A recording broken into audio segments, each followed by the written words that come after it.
किसी भी बिजनेस को ट्रैक क्यों करना चाहिए? देखिए, सबसे पहले आपको ये समझना होगा कि कोई बिजनेस अगर अभी अच्छा नहीं कर रहा है तो वो हमेशा अच्छा ही नहीं करेगा, ऐसा नहीं होता। और अगर कोई बिजनेस अभी अच्छा कर रहा है तो वो कंटिन्यू अच्छा ही करता रहेगा, ऐसा भी नहीं होता है। इसलिए हमें उसको ट्रैक करना होगा। ट्रैक करने से क्या पता चलता है? देखिए, कोई बिजनेस है, उसको अगर आप ट्रैक करेंगे तो उसमें क्या ग्रोथ आ रहा है इन नियर फ्यूचर, वो आपको क्लेरिफाई होगा। और दूसरी चीज़, उसके जो मैनेजमेंट है वो आपको टाइम टू टाइम गाइडेंस देंगे। अभी आपका काम ये है कि वो गाइडेंस है उसको मीट कर पा रहे हैं या नहीं, यानी कि उसको एग्जीक्यूट कर पा रहे हैं अच्छी तरह से या नहीं, ये आपको चेक करना होगा। ये ट्रैक करना इसलिए पॉसिबल हो सकता है क्योंकि क्वार्टरली रिजल्ट्स आते हैं, उसमें आप ट्रैक कर सकते हैं। मैं आपको एक प्रैक्टिकल एग्जांपल बताता हूँ कि क्यों बिजनेस को ट्रैक करना इतना इम्पोर्टेंट होता है। हम जेंसोल इंजीनियरिंग का एग्जांपल लेंगे। जेंसोल इंजीनियरिंग का ऑल टाइम हाई था 1281 रुपीज़ और वहाँ से उसका अभी करंट मार्केट प्राइस है 124 रुपीज़, यानी कि 90% कंपनी साफ हो गई है। सो ऐसा क्या हुआ है जेंसोल इंजीनियरिंग में, उसे समझने से पहले आपको ये समझना होगा कि ओवरऑल बिजनेस है, कोई भी बिजनेस हो, वो ग्रो कैसे करता है। किसी भी कंपनी को ग्रो करने के लिए पैसों की रिक्वायरमेंट होती है और कंपनी ये जो मनी है वो दो तरह से रेज करती है। एक है QIP और दूसरी है लोन्स।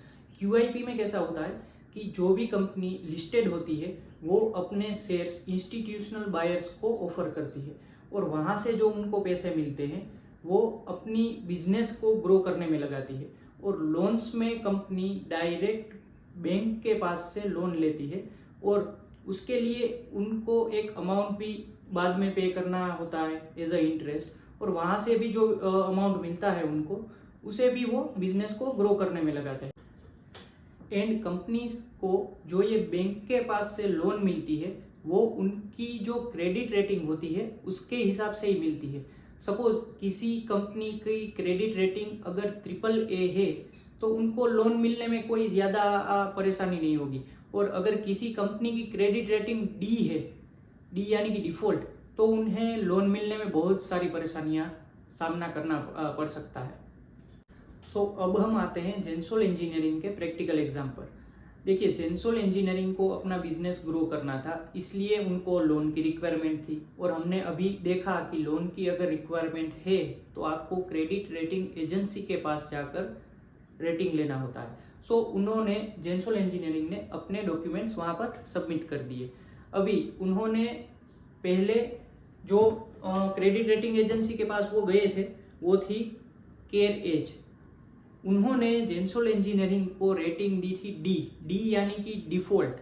डिफॉल्ट का मतलब अगर मैं सिंपल लैंग्वेज में आपको बताऊं, D रेटिंग जिनको मिली है इसका मतलब यही होता है कि अगर कोई भी उनको पैसे देगा तो पैसे वापस आने के चांसेस 0 न के बराबर है, सपोज 1% ही है, ऐसा हम कह सकते हैं। सो ये रिपोर्ट आई, फिर उन्होंने दूसरी क्रेडिट रेटिंग एजेंसी के पास अपने डॉक्यूमेंट्स दिए। वो क्रेडिट रेटिंग एजेंसी थी इक्रा लिमिटेड।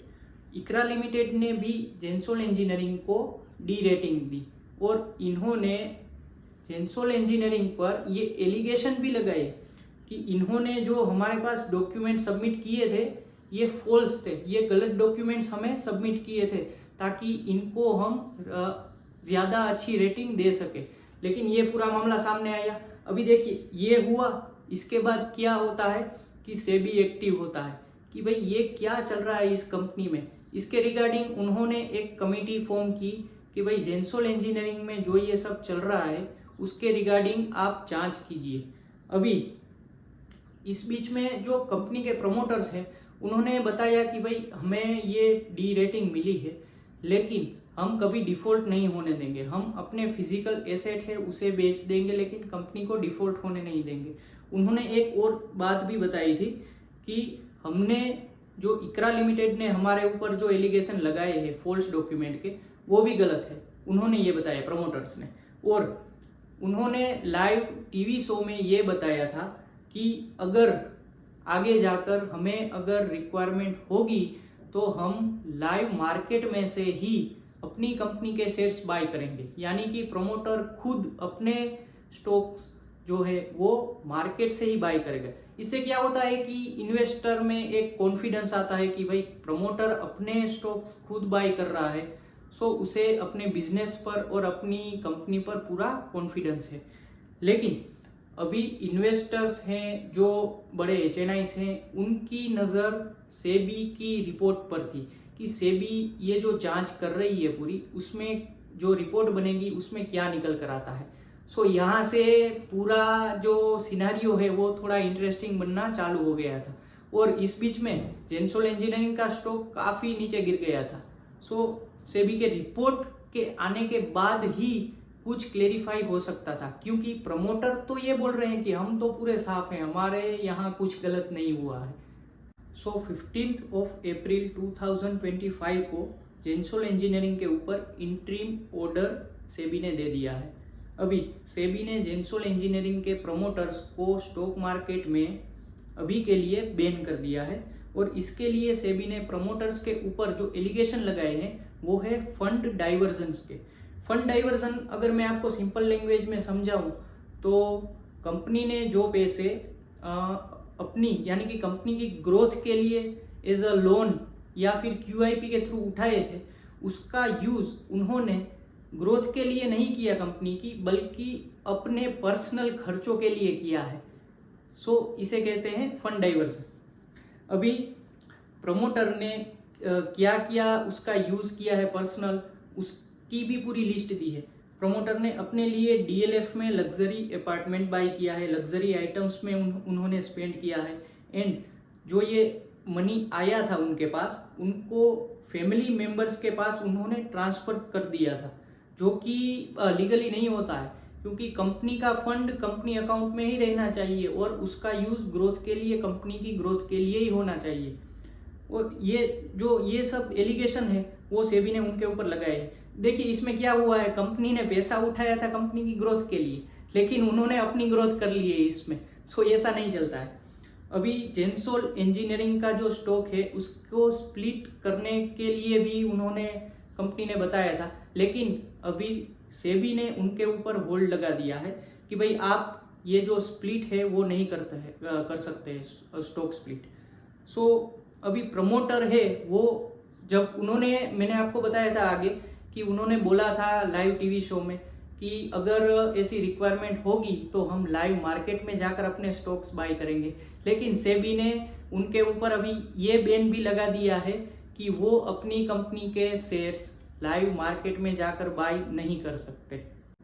सो ये है पूरा जेंसोल इंजीनियरिंग का केस। सो इस वीडियो का अगर मैं आपको कंक्लूजन बताऊं, so always track business actively. क्योंकि अगर ऐसी सिचुएशन कभी भी आपके कोई भी कंपनी अगर आपने बाय की है उसमें आएगी, तो अगर आप ट्रैक कर रहे होंगे एक्टिवली तो आपको पता चलेगा कि भाई इस बिजनेस में अभी थोड़ी गड़बड़ चल रही है। सो आप अर्ली एग्जिट भी ले सकते हैं उसमें से। अगर बाद में सब क्लेरिफाई हो जाए और आपको ऐसा लगे कि भाई इसमें वापस हमें एंट्री लेनी चाहिए, सो आप जा सकते हैं। लेकिन अगर ऐसा कोई केस निकल गया जेंसोल इंजीनियरिंग जैसा, तो 90% कंपनी पूरी साफ हो गई है। सो जो लोग बिंदास बैठे हैं कि कुछ नहीं होगा और बाय द डिप कर रहे हैं, उनका पैसा तो अभी फंस गया ना। प्रमोटर का ऊपर आप पूरा भरोसा नहीं कर सकते। देखिए कभी भी सिचुएशन चेंज हो सकती है। सो मेरा आपको यही कहना होगा कि अगर आपको स्टॉक मार्केट में काम करना है तो आपको बिजनेस ट्रैक करना आना ही चाहिए, और अगर आपको नहीं आता है ट्रैक करना, विच मीन्स कि आप गारंटी लॉस करेंगे। और अगर आपको ट्रैक भी नहीं करना है और आगे जाकर इसे सीखना भी नहीं है, सो आपको ये फील्ड चेंज कर देना चाहिए, क्योंकि इसमें आप आगे ग्रोथ नहीं कर पाएंगे। जैसे कंपनीज ग्रो नहीं हो पाती, वैसे आप भी ग्रो नहीं हो पाएंगे। सो ये था पूरा वीडियो का कंक्लूजन, और ये था पूरा जेंसोल इंजीनियरिंग का प्रैक्टिकल एग्जाम्पल।